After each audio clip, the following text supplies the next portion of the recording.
Good morning વિદ્યાર્થી મિત્રો. 12મા ધોરણના અભ્યાસક્રમમાં એક સરસ મજાનું લોકગીત ભવના અબોલા, જેની આપણે થોડી ચર્ચા કરીએ. લોક સાહિત્યનો એક પ્રકાર છે લોકગીત. સામાન્ય રીતે લોકગીત કોઈ એક વ્યક્તિનું સર્જન હોતું નથી, પણ એ લોક સમૂહનું સર્જન હોય છે. અને લોક સમૂહનું એ સર્જન લોકોની લાગણીની અભિવ્યક્તિ હોય છે. લોકોના ઉત્સાહની અભિવ્યક્તિ એમાં રજૂ થયેલી હોય છે. લોકોની વેદનાની અભિવ્યક્તિ આ લોકગીત મારફતે રજૂ થાય છે. અહીંયા કાવ્યની નાયિકા ને કોઈક રીતે એના પતિની સાથે અબોલા છે. અબોલા છે એટલે બોલતા નથી, પતિ પત્ની બંને. અને એ અબોલા કેવા છે? ભવના. ભવના એટલે કે જિંદગીભરના, જન્મથી માંડીને મૃત્યુ સુધીની જે સફર છે એને સામાન્ય રીતે એક ભવ કહેવામાં આવે છે. તો એ અબોલા આખા ભવના છે એટલે આખી જિંદગી પર્યંતના છે. લોકગીતની અંદર જિંદગી પર્યંતના એટલે કાવ્યની નાયિકા પરણીને જ્યારથી સાસરે ગઈ હશે ત્યારથી માંડીને એના મૃત્યુ સુધીના વર્ષોની એ જિંદગી એટલે ભવ. સાસરીમાં કદાચ બન્યું હશે એવું કે એના પતિએ એનાથી રીસામણા લીધેલા હશે. પતિ પત્ની વચ્ચે કોઈક વાતે કદાચ ઝઘડો થયો હશે, કાંઈ મનદુખ થયું હશે, અને એના કારણે પતિ આ લોકગીતમાં રીસાઈને ચાલ્યો ગયેલો હોય છે. એટલે સ્વાભાવિક છે કે પત્નીએ પોતાના પતિને મનાવવા માટે ઘણા બધા પ્રયત્નો કર્યા હશે, પણ એ તમામ પ્રયત્નો કદાચ નિષ્ફળ ગયા હશે. અને નિષ્ફળ ગયેલા પ્રયત્નો પછી કાવ્યની નાયિકાએ વિચાર્યું હશે કે હવે મારી આ ફરિયાદ હું કોને કરું? આકાશ તરફ દ્રષ્ટિ કરે છે તો એક સમડી એની નજરે પડે છે, અને સમડીની મારફતે પોતાના દાદાને એ સંદેશો મોકલાવે છે.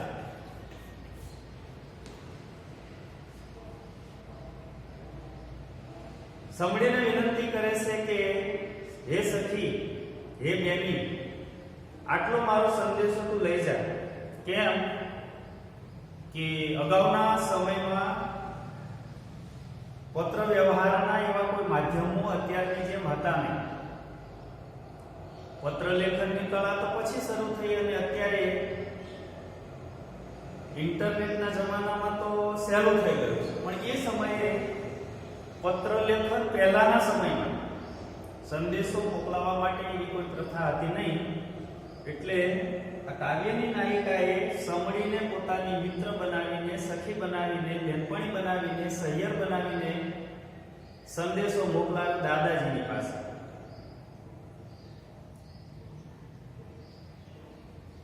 કે દાદાજી, તમારી દીકરીને અહીંયા સાસરીમાં આ પ્રકારનું દુઃખ છે. આ પ્રકારનું એટલે એનો પતિ એનાથી રિસાઈને ચાલ્યો ગયો છે. ઘણા બધા પ્રયત્નો કરવા છતાં પણ એનો પતિ માન્યો નથી. એવો કંઈક સંદેશો લઈને સમય દાદાજીની પાસે જાય છે. દાદાજીએ દીકરીનો સંદેશો તો વાંચ્યો કે હા, પોતાની દીકરીને કાંઈક સાસરીમાં તકલીફ છે, કાંઈક દુઃખ છે. જો કે બીજું તો કાંઈ દુઃખ નથી, પણ એનો પતિ રિસાઈ ગયેલો છે. એટલે હર હંમેશ બને છે એમ કે દાદા પોતાની દીકરીને સાણી સલાહ આપે છે કે દીકરી, સુખ તો બધા વેઠે, સુખ તો બધા વેઠે, પણ દુઃખ વેઠવું એટલું જ જરૂરી છે. સુખ વેઠવું એમાં બહુ મોટી વાત નથી, દુઃખ વેઠવું એ મોટી વાત છે. દુઃખ વેઠવું એ અઘરી વાત છે. એટલે પોતાની દીકરીને કહી દેશે કે દીકરી, સુખ તો બધા વેઠે,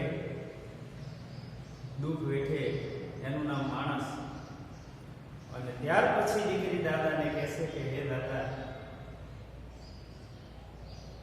દુઃખ વેઠવાનો હોત તો વેઠી પણ લે, એની ફરિયાદ તમારા સુધી કદાચ ન પણ આવે, પણ આ તો દુઃખ કરતા પણ અધિક દુઃખ છે કે જે વેઠી શકાય એમ.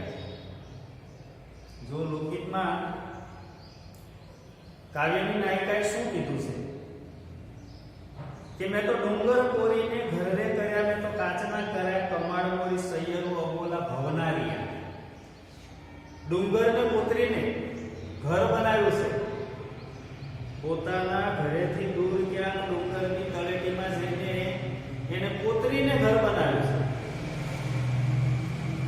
અને કોતરીને ઘર બનાવ્યું સ્વાભાવિક છે કે એમાં ઘણી બધી મહેનત કાવ્યની નાયિકાને પડી હશે. ઘર બનાવ્યા પછી કાચના કમાડ બનાવ્યા.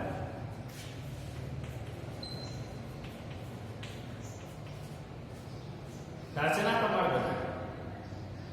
કાચના કમાડ એટલા માટે બનાવ્યા કે કાચ એ પારદર્શક વસ્તુ છે. કદાચ એ ઘરમાં કાવ્ય નાયિકા રહે તો પારદર્શક કાચમાંથી નિહાળી શકે કે હમણાં પોતાનો પતિ આવશે, હમણાં પોતાનો પરણ્યો આવશે, કે જેથી કરીને એ રીસામણા છે, અબોલા છે, એ દૂર થાય. એટલે કાવ્યની નાયિકાએ ડુંગરને કોરીને સરસ મજાનું ઘર બનાવ્યું, કાચના કમાડ બનાવ્યા કે જેથી કરીને પારદર્શક કાચમાંથી કદાચ પોતાનો પતિ આવે તો દૂરથી જોઈ શકે કે નહીં આવી રહ્યો છે. એટલે હવે કદાચ એના અબોલા દૂર થશે, એના રીસામણા દૂર થશે. પણ કહેશે કે આ તો અબોલા ભવના રહેલા છે, પતિનો વિરહ છે, પતિ આવે એની ઉત્કંઠા છે, અને એટલા માટે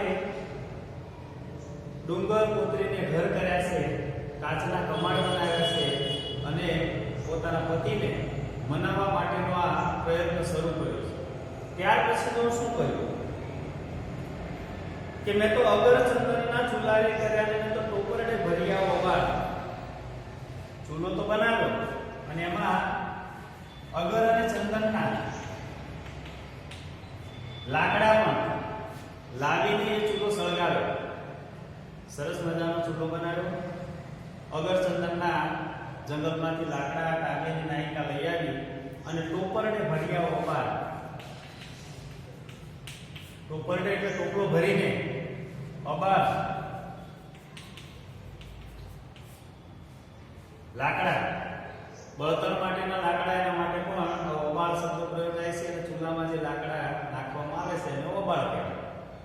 એટલે કે અગર ચંદનના લાકડાથી ઘણા બધા લાકડા ચૂલામાં નાખીને ચૂલો સળગાવ્યો.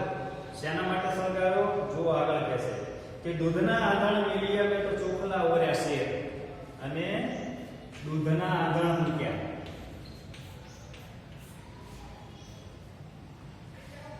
વાનગી બનાવવા માટે જે ગરમ પાણી મૂકવામાં આવે છે એને આંધણ કહેવાય. સામાન્ય રીતે બહેનોને તો ખબર જ હોય કે આંધણ કોને કહેવાય.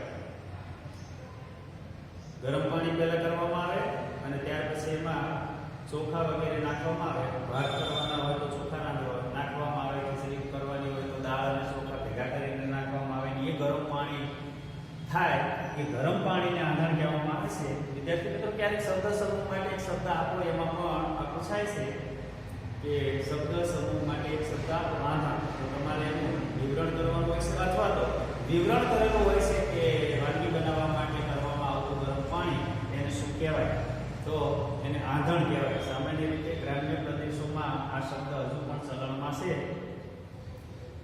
ક્યારેક કંસાર બનાવવું હોય, લાપસી બનાવવાની હોય તો પણ સામાન્ય બોલચાલની ભાષામાં પણ કહે છે કે હવે લાપસીના આંધણ મૂકો, એટલે લાપસી માટે ગરમ પાણી મૂકો.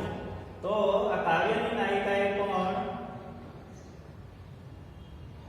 ડુંગરને કોતરીને ઘર બનાવ્યા છે, ઘરને કાચના કમાડ કર્યા છે, પતિને મનાવવા માટે અગર અને ચંદનના લાકડા જંગલમાંથી લઈ આવી છે, ટોપલો ભરીને એ લાકડા એ ચૂલામાં નાખીને આંધણ મૂકેલું છે, અને એક શેર ચોખા ઓરીને સરસ મજાની ખીર બનાવવાની તૈયારી કે જો એ બાને કદાચ પોતાનો પતિ આવી જાય તો સરસ મજાની ખીર બનાવીને એને જમાડો અને એને મનાવો.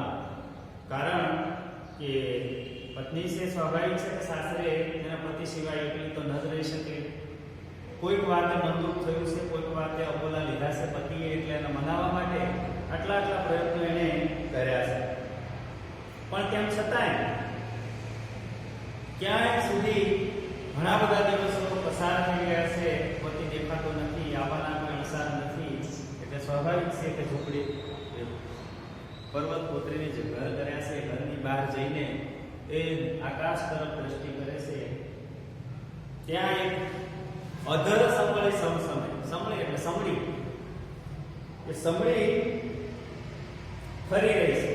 એટલે સમળીને કહે છે કે હે જ્ઞાની, તું મારો સંદેશો આટલો લઈ જા, હે મારી સૈયર, હે મારી સખી, હે મારી બેન, તો આટલો મારો સંદેશો મારા દાદાજી સુધી લઈ જા. અને દાદાજીને શું કહેવાનું છે કે મારા દાદાની ડેલીએ જઈને કહેજે કે તમારી દીકરીને પડ્યા છે દુઃખ. હે સમળી, હે મારી સખી, મારા દાદાને ઘરે જઈને આટલો મારો સંદેશો કહી દે કે તમે જે દીકરીને વળાવીને સાસરે મોકલી છે એ દીકરીને આજે દુઃખ પડ્યું છે. પ્રયત્નો તો અગાઉ એણે ઘણા બધા કર્યા કે જેથી કરીને પોતાની ફરિયાદ પોતાના દાદાને કરવી ન પડે. દીકરી દુઃખી છે અને દાદાને જાણ બને ત્યાં સુધી નથી કરવી. કેમ કે દીકરી દુઃખી છે એવી જાણ જો દાદાને થાય તો દાદા પણ બિચારા દુઃખી થાય, અને એટલા માટે અગાઉ પ્રયત્નો કર્યા.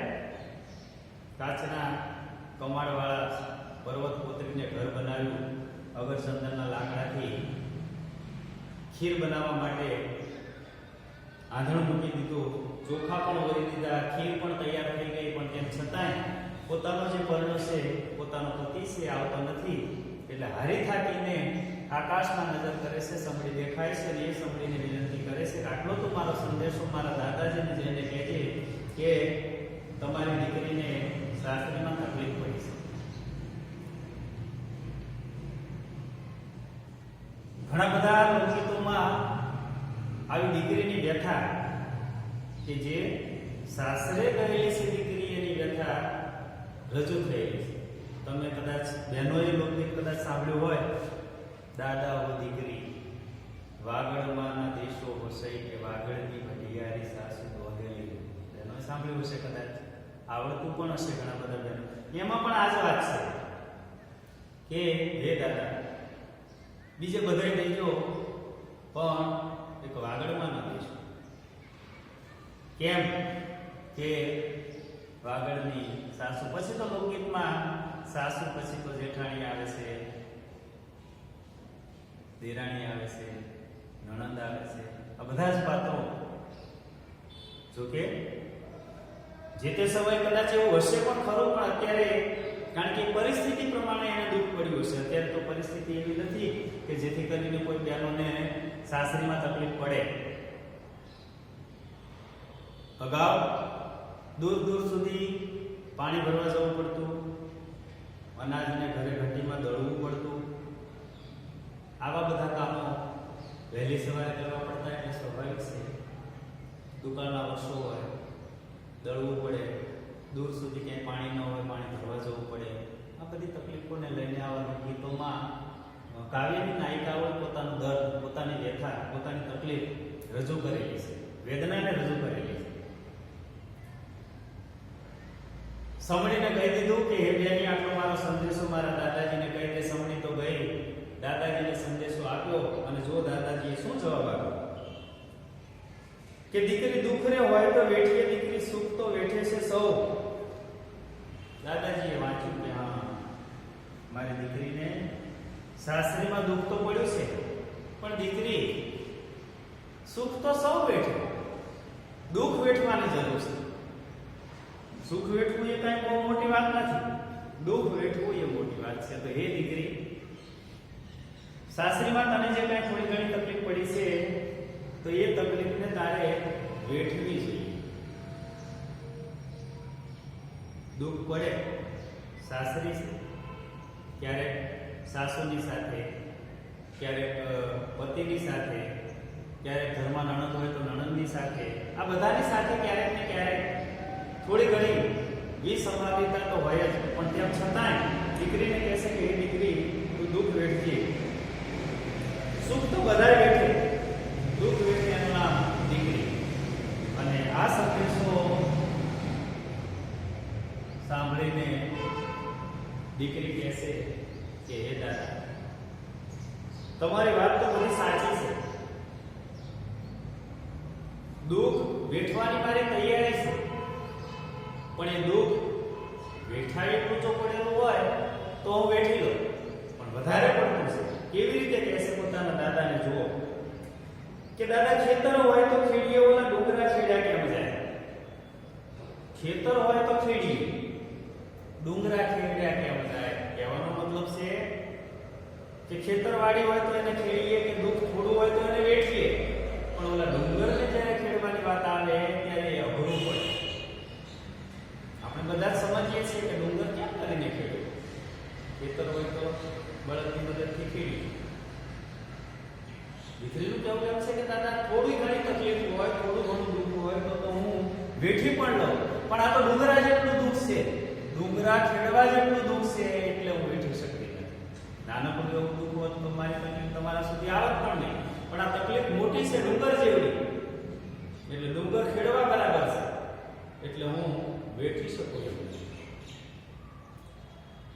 દાદા, કુંવરે હોય તો ત્યાગીએ, ઓલા સમુદ્ર ત્યાગ્યા કેમ જાય? આગળ કહેશે કે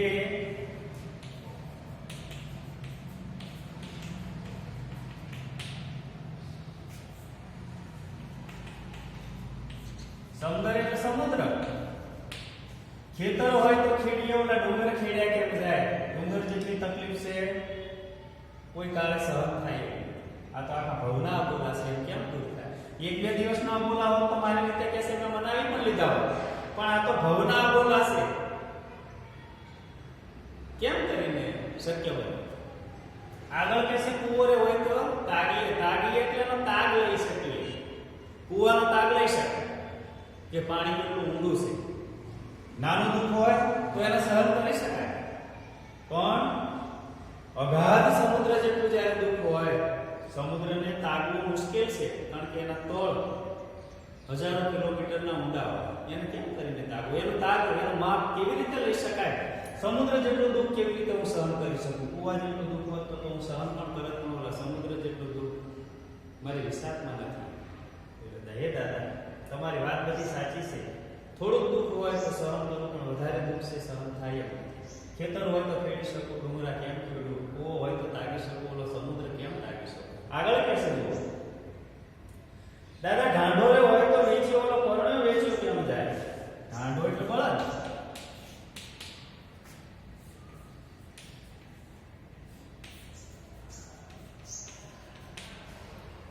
ઢાંઢો એટલે બળદ.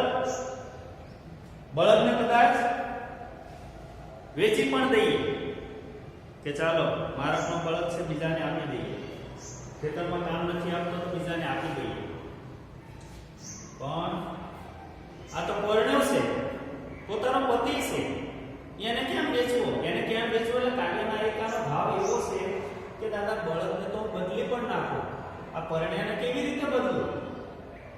કે જેની સાથે અગ્નિની સાક્ષી સાથે કરીને તમે મને વિદાય કરી છે, જીવવાના મરવાના કોલ એને લીધેલા છે, એક સાથે જિંદગી પસાર કરવાના, એક સાથે ભવ પસાર કરવાના, જેની સાથે કોલ કરેલા છે એવાને હું કેમ કરીને વેચું? એને આને બદલવાની શક્યતા છે બળદને, પણ આ પરણ્યાને બદલવાની આ ભવમાં શક્યતા નથી. કારણ કે તો ભવનો સાથી છે, ભવનો સંગાથી છે, અને ભવના સંગાથીને હું બદલી શકું એમ નથી અને વેચી શકું એમ નથી. બળદને તો બીજા કોઈને આપી પણ શકું. આ તો પરણ્યો છે, જેની સાથે પરણીને પોતે સાસરે આવે છે, બંધનમાં બંધાય નહીં. અને એ ભવનું બંધન, એ ભવના બંધનમાં બંધાઈને જે આવ્યો મને લઈ ગયો છે એને હું બદલી શકું એમ. એટલે દાદા મર્યાદિત પ્રમાણમાં જો દુઃખ હોત તો સહન કરત, પણ આ તો બધું અમર્યાદિત પ્રમાણમાં દુઃખ છે એટલે હું સહન કરું એમ નથી. અને છેલ્લે કહે છે કે હે દાદા, કાગળ હોય તો વાંચીએ ને ઓલા કરમ વાંચ્યા કેમ થાય? કાગળ હોય તો હું વાંચું પણ કરમ, ભાગ્ય, વિધાતાએ જે ભાગ્ય લખેલું છે એમાં હું વ્યાખ્યા કરી શકું એમ નથી. સામાન્ય એવો કાગળ હોત તો વાંચી પણ શકત, પણ ભાગ્યમાં જે વિધાતાએ લખેલું છે એ શું લખેલું છે મને પણ ખબર નથી, અને કેટલું લખેલું છે એ મને પણ ખબર નથી. તો આ કરમ વાંચવાની મારી શક્તિ નથી.